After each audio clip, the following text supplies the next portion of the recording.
আমি আজকে চলে আসছি আমার বান্ধবীর বিয়ের পরবর্তী ব্লগ নিয়ে। তো চলো শুরু করি। সো হে গাইস, আসসালামু আলাইকুম, কেমন আছো তোমরা সবাই?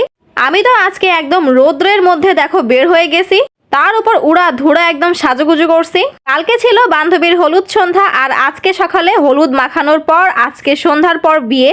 বিভিন্ন রিচুয়াল আছে, সেগুলোই দেখতে আমরা যাচ্ছি আর কি।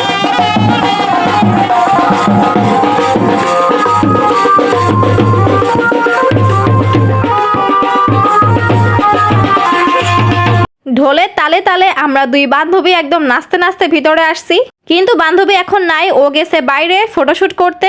এখানে দেখি একদম এক পলিথিন ভরা একদম ফুল, আমি আর কি এগুলা ঘাটতেছি। অনেক সুন্দর স্মেল আসতেছে, এরই মধ্যে দেখো চলে আসছে আমার বান্ধবী।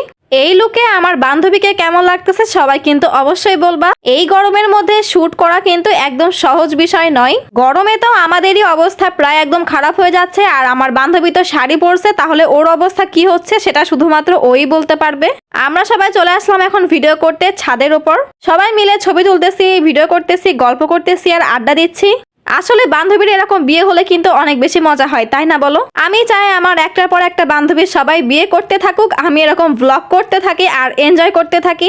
এদিকে আমাদের বউ ভিডিও করতেছে, আমরা সবাই মিলে ওর ভিডিও করে দিচ্ছি, এক একজন এক এক রকম স্টাইলে। সবাই ভিডিও করতেছে, তাহলে আমি তোমাদের ব্লগার আপা কেন বাদ যাব? আমিও পিছিয়ে রইলাম না, আমিও ভিডিও করতেছি। যদিও মুখটা একদম টমেটোর মতো লাল লাগতেছে আমার এখানে। এদিকে আমাদের বউ দেখো একদম ছবি ভিডিও করতে করতে পাগল হয়ে যাচ্ছে। ছাদের উপর অনেক বেশি গরম লাগতেছিল, তাই নিচে চলে আসছে। গাইস, এখন সেই ডেঞ্জারাস সিট, এখন নামবো আমরা আস্তে আস্তে। দাঁড়ান, ধরে ধরে নামি।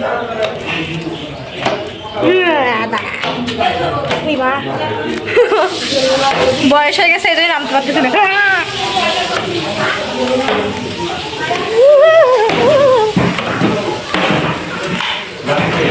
এরকম উঁচু একটা সিঁড়ি, ওইখানে আরো আছে সিঁড়ি। চল, নিচের এই জায়গাটায় খাবার দাবারের ব্যবস্থা করা হয়েছে, তাই আর কি চেয়ার টেবিল সবকিছু সুন্দর করে সাজানো হচ্ছে। নিচে একটু ঘোরাঘুরি করতেছিলাম, এরই মধ্যে দেখি আমার বান্ধবী হলুদ রঙের একটি শাড়ি পরছে। প্রথমটা থেকে আমার কাছে এই লুকটাই বেশি সুন্দর লাগতেছে একদম। এরপরে ওদের অনেকগুলো রিচুয়াল আছে, ওই সময় আমরা ছিলাম না, আমরা চলে গেছিলাম।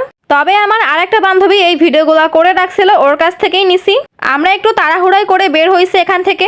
আমার সবগুলা বান্ধবী পার্লার থেকেই সাজতেছে, তাই আর কি আমাকেও একদম জোর করে বলতেছে তুইও সাজ, তাই আর কি ওদের কথায় আমিও সাজতেছি।